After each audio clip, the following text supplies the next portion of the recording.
Bienvenidos amigos, esto es Noticias Centroamérica. Les acompaña Ana Karina Villalba y a partir de este momento vamos a comenzar a revisar las informaciones más importantes de toda la semana en la región. Así que quédense con nosotros. Ley antiextorsión para frenar este delito en El Salvador. El Parlamento Cuscatleco intenta así poner fin a las extorsiones que ejecutan las pandillas desde el interior de las cárceles.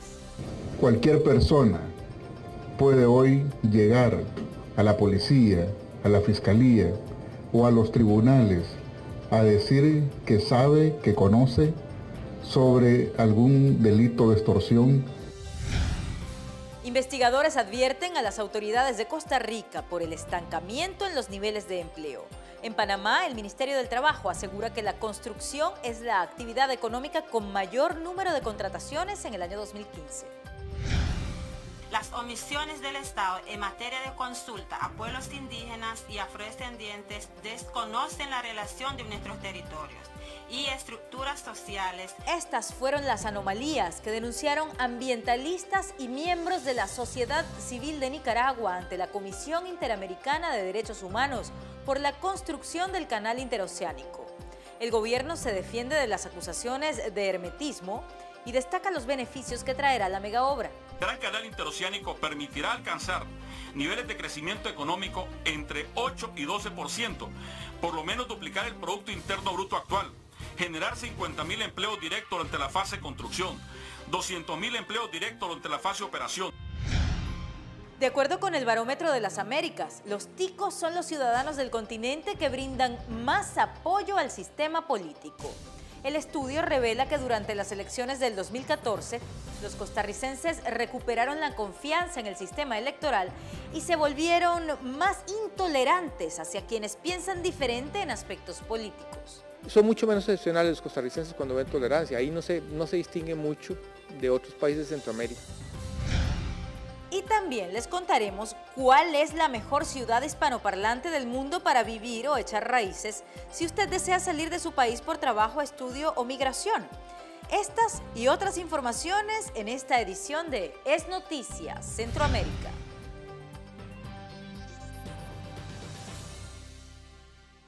Y comenzamos este resumen de la semana con buenas noticias desde Honduras. Y es que hombres y mujeres ganarán el mismo salario por el mismo trabajo.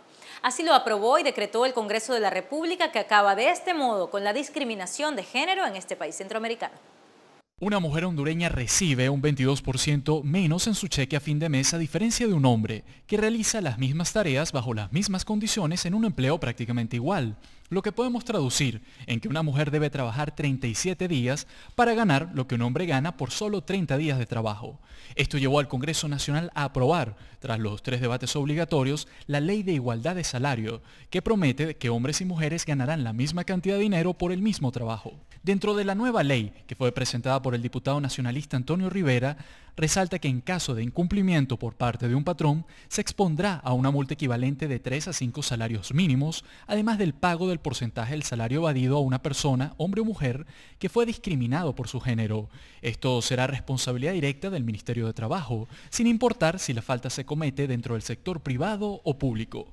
Dentro de las discusiones del proyecto se propuso crear además el Día por la Igualdad del Trabajo y del Salario, con el fin de crear conciencia en contra de la discriminación por condiciones de raza, edad, preferencia sexual, religión o política. 220.000 personas están desocupadas en Costa Rica. A pesar de esto, los investigadores consideran que no hay una crisis de empleo en el país centroamericano. Mediante un estudio denominado El desempleo en Costa Rica, un problema estructural o coyuntural, expertos de la Escuela de Economía de la Universidad Nacional señalaron que el epicentro del problema tiene que ver con la pérdida de competitividad del país, altos costos de producción, baja escolaridad y falta de innovación en la industria nacional.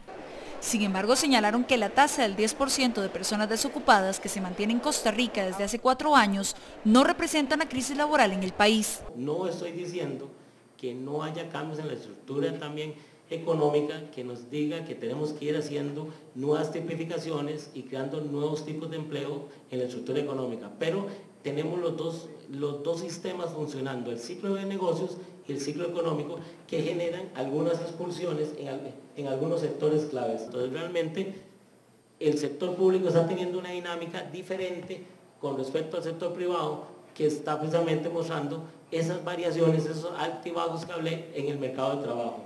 Pero la investigación revela el deterioro en la calidad de trabajo en Costa Rica y señala que el mercado laboral está poco sensibilizado para incorporar jóvenes y personas con discapacidad. En este caso, la población de 15 a 24 años de edad es la que presenta una mayor tasa de desempleo, más que duplica, ¿verdad?, la tasa de desempleo promedio de la economía. En este caso, ronda un 24%. Y en términos absolutos también vamos a ver que la cantidad de trabajadores de fuerza de trabajo desempleada ronda los 98.000 personas, en el caso de los trabajadores de 15 a 24 años. De esta manera, el estudio detalla que las características de la fuerza de trabajo desempleada en el país, cerca del 75% vive en zona urbana. Más de 148.000 personas no han logrado terminar la secundaria. El 48% son mujeres y el 13% no tiene ningún tipo de experiencia laboral. Pero a esta situación también se le suma la salida de empresas transnacionales en los últimos meses. El economista Arguedas explicó el porqué. Si ustedes ven, Burger King empezó con una política de ciclo económico de estar cada 200 metros en nuestros barrios para capturar y competir en ese segmento de mercado. Pero realmente no estamos precisamente consumiendo, porque el ciclo económico ha bajado hamburguesas todos los días y el menú que ellos nos ofrecen. Entre las soluciones que brindan los economistas a corto plazo resaltan la generación de empleos de baja calificación, ya que una gran cantidad de mano de obra de Costa Rica posee bajos niveles de escolaridad y de preparación. Ahora nos vamos a Panamá. El sector construcción es el más importante de la economía en materia de generación de empleo. En lo que va de año se han producido 19.000 plazas de trabajo según las estadísticas del Ministerio de esa área. En los primeros meses del 2015 se registraron 44.716 nuevos contratos de trabajo, según el informe del Departamento de Estadísticas del Ministerio de Trabajo y Desarrollo Laboral, lo que se traduce en un incremento absoluto de 2.239 plazas de trabajo, 5.27% en comparación a los mismos meses del año anterior. Que el crecimiento de la economía está muy por arriba del crecimiento de la población. La población panameña viene creciendo a una tasa anual de 1.9. La economía crece a 6.5. Eso explica el incremento del empleo. Las actividades económicas, donde se dio la mayor generación de empleos, la lideran la construcción con 19.720 plazas, seguido del comercio al por mayor y menor, incluyendo zonas francas, 7.897 y en tercer lugar las actividades administrativas y servicios de apoyo con 4.314. Luego las siguen servicios, hoteles y restaurantes, financieras y seguros. Y es importante señalar que Panamá tiene una tasa de desempleo sumamente baja, de 4.7%, y eso implica desde el punto de vista técnico-económico que estamos en una condición de pleno empleo. Para algunos economistas existe un divorcio entre la formalidad laboral, generación de puestos productivos y estabilidad versus crecimiento económico. Es un desfase que implica el carácter hipertrofiado de la economía del país. Realmente el incremento que está haciendo referencia el Mitradel es más referido a lo que son contratos de trabajo que no necesariamente significan nuevos puestos de trabajo. Hay que recordar que en este país, según las cifras oficiales, el 40% de la población está en informalidad y eso significa que están trabajando la mayoría de ellos por obras definidas. En el informe del Ministerio de Trabajo se reflejan que las actividades con menor generación de empleo son las relacionadas con el suministro de agua, minería, desechos y saneamiento. Desde Ciudad de Panamá para CB24 Noticias, Ricardo Santana.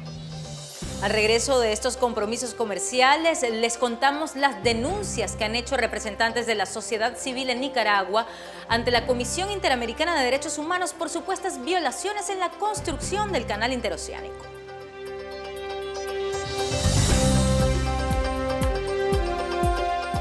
En El Salvador, el Congreso aprobó una ley para acabar con las extorsiones. El sector del transporte asegura que anualmente pierde 16 millones de dólares por este delito que ejecutan las pandillas desde adentro de las cárceles. Con 78 votos de los 84 diputados de la Asamblea Legislativa, fue aprobada la Ley Especial contra las Extorsiones, que prohíbe a las compañías los servicios de telefonía celular en las cárceles hasta donde llegan sus muros y cercas, desde donde se ordenan este tipo de delitos. Tienen 90 días las empresas telefónicas para generar las condiciones que permitan eliminar el servicio de telefonía y de redes sociales al interior de los centros penitenciarios. Sin duda que esta herramienta va a contribuir. Nosotros esperaríamos que ojalá el país empiece a ver resultados positivos en el combate a este delito. Nosotros lo hemos apoyado porque yo creo que puede ser efectivo, pero partiendo de que el gobierno va a ser responsable en su aplicación y que va a cumplir con su deber de protegernos a todos los salvadoreños. Será el Ministerio de Justicia y Seguridad, a través de la Superintendencia de Electricidad y Comunicaciones, la que determinará cuáles penales serán los vetados para el servicio de telefonía. Las violaciones a la ley antiextorsiones por parte de las compañías telefónicas podrían ser pagadas con multas de entre 500 y 3.000 salarios mínimos. Si no retiran la señal de las zonas prohibidas, las compañías podrían pagar más de $60.000 en multas. La reincidencia sería motivo para el retiro de concesiones.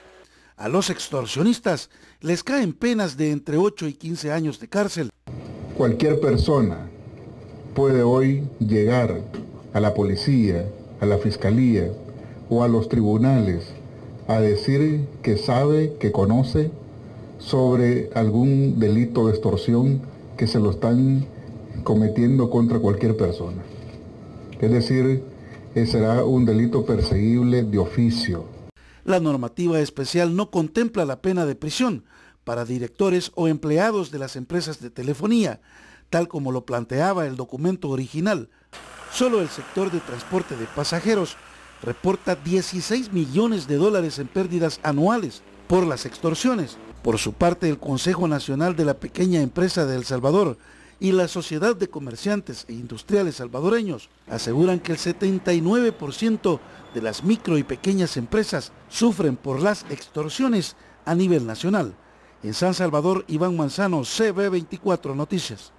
En Guatemala, sectores independientes del Congreso han hecho denuncias respecto al uso que ha hecho el gobierno de la figura de la excepción por calamidad, haciendo compras sin licitaciones y los procedimientos adecuados.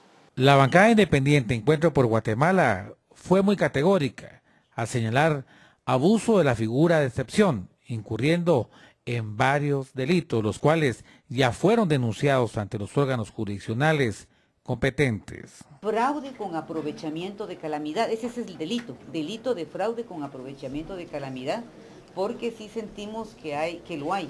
Por ejemplo, se les dio a departamentos como Alta Verapaz, Escuintla, Petén, que no fueron afectados ni por el terremoto, ni fueron afectados por la sequía. Entonces ahí se les trasladó alimentos. El ente encargado de auditar la calidad del gasto público es la Contraloría General de Cuentas de la Nación, la cual se encuentra limitada por la falta de colaboración de los funcionarios públicos, expresaron auditores entrevistados. Una limitación que nosotros tenemos como Contraloría, porque al momento de verificar las compras que se han realizado y adquisición de servicios que se han realizado en el marco de los estados de calamidad, pues no hay un código específico que nos dé toda esa información. Entonces hemos tenido que estar recopilando la información, estar observando qué compras se han realizado, y pues ya tenemos un trabajo bastante avanzado. Como consecuencia del sismo ocurrido el pasado 7 de julio del 2014 y la sequía prolongada por el fenómeno del Niño, el Ejecutivo decretó 8 estados de calamidad pública, aunque la temporalidad era de 30 días, se han prorrogado consecutivamente hasta la fecha. En el momento de la emergencia, pues uno puede utilizar el estado de calamidad para comprar los alimentos, pero si esto lo prolongo y lo sigo prolongando, pues prácticamente se presta abusos, y eso es lo que está sucediendo, que se están realizando una serie de compras amparados en el estado de calamidad, compras por excepción, donde no hay competencia. Según información oficial, a la fecha se han erogado un total de $174 millones bajo el amparo de la figura de los estados de calamidad pública desde julio 2014 a febrero 2015, es decir, que se han realizado compras a discreción y sin pasar por todos los procedimientos que normalmente se realizan para la ejecución del dinero público.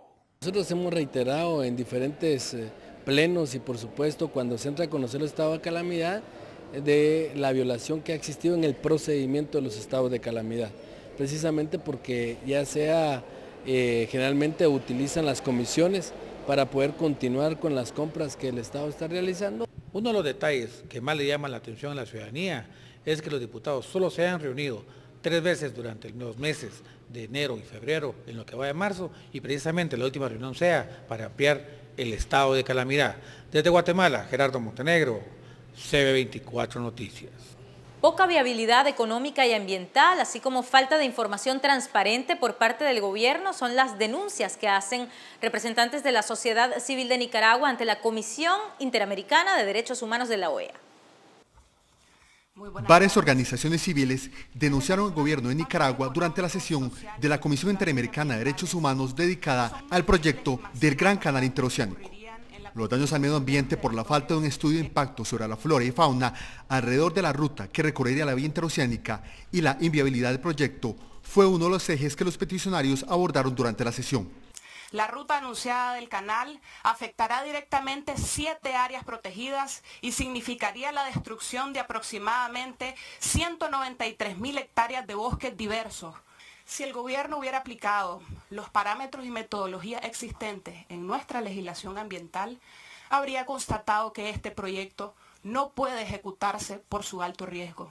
El desplazamiento de comunidades, el desconocimiento del proyecto por parte de la ciudadanía también fueron temas que enunciaron los miembros de la sociedad civil. 52% de la ruta del canal afecta a territorio indígena y afrodescendientes. Las omisiones del Estado en materia de consulta a pueblos indígenas y afrodescendientes desconocen la relación de nuestros territorios y estructuras sociales, violando flagrantemente nuestros derechos territoriales, participación y autodeterminación. En tanto, el gobierno recalcó que el estudio de impacto ambiental se estará dando a conocer en el mes de abril, cumpliendo con las leyes del país y respetando el medio ambiente, los pueblos indígenas y las costumbres de la población. En el caso del estudio de impacto ambiental y social, están siendo conducidos por la empresa inglesa de experiencia y prestigio internacional ERM. Según el plan de trabajo, a finales de abril, ERM debe entregar los estudios de impacto ambiental y social al concesionario HKND. Y destacó los beneficios que traería la tan anhelada construcción de un canal que comunique Atlántico con Pacífico. El Gran Canal Interoceánico permitirá alcanzar niveles de crecimiento económico entre 8 y 12%, por lo menos duplicar el Producto Interno Bruto actual, generar 50.000 empleos directos durante la fase de construcción, 200.000 empleos directos durante la fase de operación.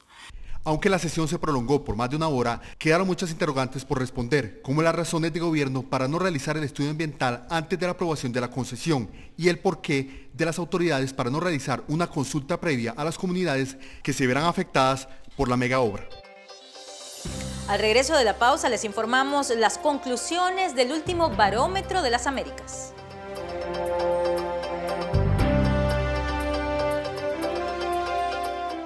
Según el más reciente Barómetro de las Américas, en Costa Rica existe el mayor nivel de apoyo al sistema político en todo el continente. También este estudio ha detectado un aumento de la intolerancia a las opiniones políticas distintas en este país centroamericano. Específicamente, un 67% de su población aún cree en la estructura electoral y en las entidades del Estado.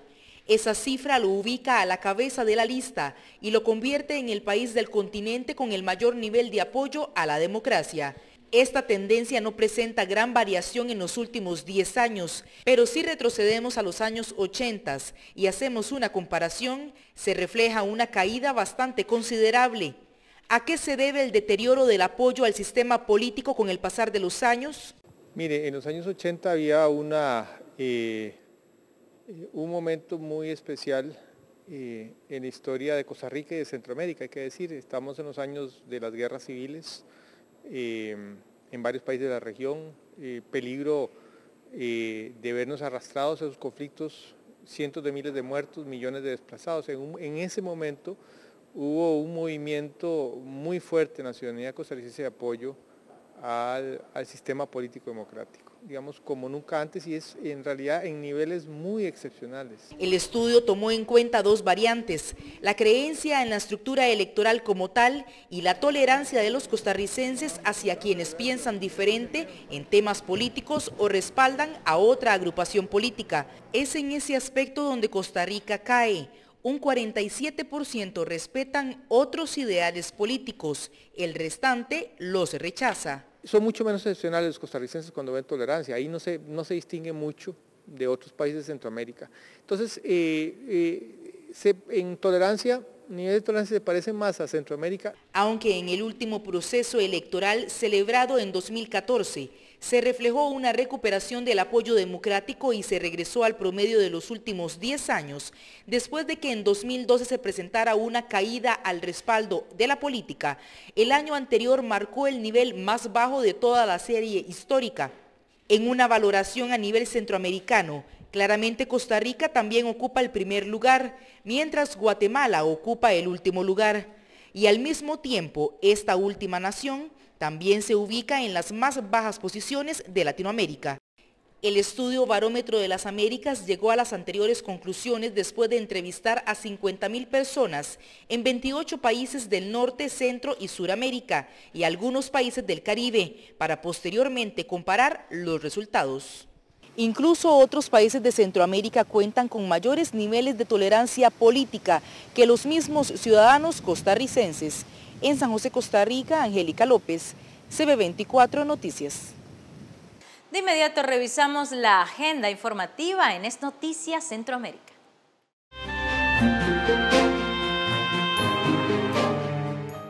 Comenzamos en Panamá. El presidente de ese país, Juan Carlos Varela, informó por medio de la red social Twitter que la línea 2 del metro de Ciudad de Panamá transportará alrededor de 16.000 pasajeros por hora. Las autoridades de esa nación esperan que la construcción de la nueva etapa comience a mediados de este año. En Costa Rica, autoridades del Ministerio de Educación Pública confirmaron que las pruebas de matemática en secundaria el próximo año van a incorporar preguntas sobre estadística y probabilidades. Con esta modificación se busca que el mecanismo de enseñanza le dé prioridad a los ejemplos con casos reales y al análisis de datos. Nos vamos a Nicaragua, donde el vocero del Gran Canal Interoceánico aseguró que el gobierno va a contar con los 50.000 millones de dólares para financiar la construcción de esta mega obra y que no quedará inconclusa. Recordemos que los trabajos para la realización de esta vía interoceánica de 278 kilómetros se van a extender hasta el año 2019. Ahora vamos a El Salvador, porque según el último informe mundial de riesgos de las Naciones Unidas, El Salvador ya no es el país más vulnerable del mundo en materia de riesgos y desastres. Para salirse de esa calificación, el país centroamericano inició una adaptación al cambio climático y una gestión preventiva de riesgo con la ayuda de Japón, que ha aportado en los últimos 5 años 49 millones de dólares. Pasamos a Honduras, donde el azúcar, el café y los combustibles quedaron fuera de la unión aduanera con Guatemala. Así lo dio a conocer el ministro sectorial de Inversiones, Elden Rivera. Recordemos que esta unión se negocia en 4 ejes temáticos: migración, tributación interna, régimen arancelario y de seguridad. Y cerramos nuestra agenda en Guatemala. El mandatario Otto Pérez Molina dijo que se debe respetar la libertad de pensamiento y las publicaciones que se hagan en los medios de comunicación. Además, el presidente de la nación catalogó la reciente agresión contra los periodistas en Suchitepeques como un acto salvaje y criminal. Panamá se convierte en la mejor ciudad hispanoparlante para vivir en condición de expatriado en Centroamérica. La consultora Mercer fue la responsable del estudio que abarcó al menos a 230 ciudades en todo el mundo y cuyos conceptos evaluativos se sustentaron en factores como el ambiente sociopolítico, económico, sociocultural, así como transporte, ocio, vivienda y el entorno natural.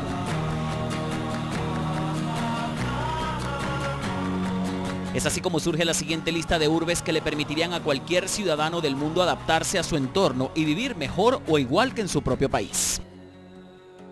La región latinoamericana tiene varias selecciones como se observa en la gráfica. Sin embargo, destacan por el continente americano San Juan en Puerto Rico, la ciudad de Montevideo, Uruguay, la capital argentina Buenos Aires, Santiago en Chile y por Centroamérica solo figura la ciudad de Panamá.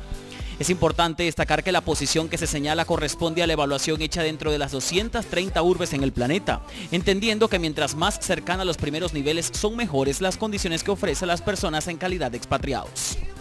Las ciudades hispanoparlantes que se esparcen por el mundo son las más buscadas por los latinoamericanos que desean irse de sus naciones por algún motivo personal o profesional. Sin embargo, las primeras 10 posiciones corresponden a urbes de naciones europeas, australes y norteamericanas. He aquí el top 10.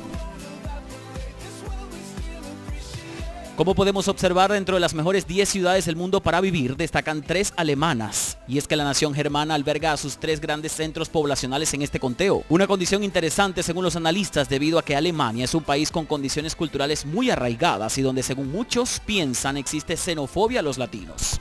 Otras naciones como Austria, Suiza, Nueva Zelanda, Canadá, Dinamarca y Australia también pueden ser buenas opciones para radicarse siempre y cuando usted se adecue a sus idiomas y conceptos de vida. Y así, amigos, en nombre de todo este equipo que trabaja para ustedes en CB24 alrededor de toda la región, les agradecemos por su preferencia de siempre. Una servidora, Ana Karina Villalba. Nos despedimos en el día de hoy con imágenes deportivas en cámara lenta para apreciar los detalles. Disfruten.